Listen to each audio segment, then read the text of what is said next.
Shalom, and welcome back to our video series, The Road to Rosh Hashanah. As each day we take a few minutes to spiritually prepare for the upcoming high holidays.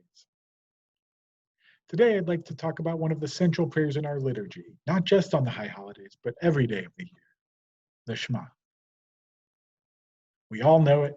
It is one of the first prayers we teach our children. Shema Yisrael, Adonai Eloheinu, Adonai Echad. We know it as an expression of our belief in monotheism, as a declaration of faith in a single God. But that mostly focuses on the end of the verse. We often gloss over the beginning, Shema Yisrael. It is often translated as "Hear, O Israel," as something we are supposed to hear.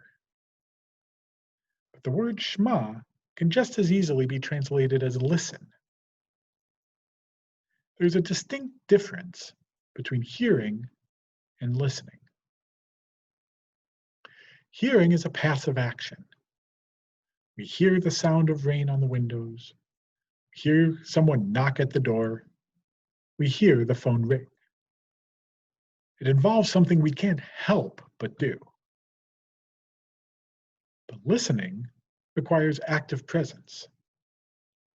When we're in a conversation with someone, we're doing more than hearing them, we're listening to them. When we watch a Broadway show, we're not just hearing them singing, we're listening as we get drawn into the story. When we tune into one of these videos, we're not just hearing me talk, we're listening to what I have to say. At least I hope so. Listening requires us to be present and do more than just hear, but to pay close attention and think about what it is we are hearing. Unfortunately, our society has made it difficult to truly listen. There's so much noise that is around us constantly that it makes it hard for us to know who to pay attention to and who to ignore.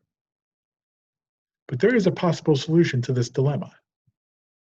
We don't need to focus on everything, but we do need to truly listen to who is in front of us at that very moment.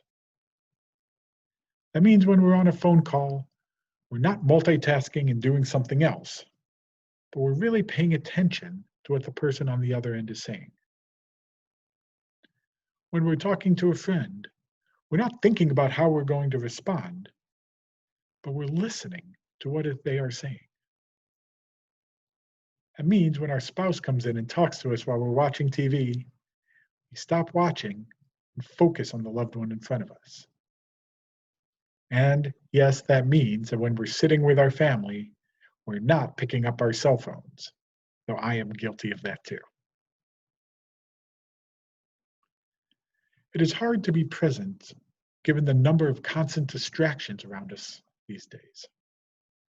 But as we reflect on how we live in the coming year, few things will help deepen our relationships, calm our anxieties, and help us feel more connected to our lives and working on being present, to Shema, to actively listen to the people around us.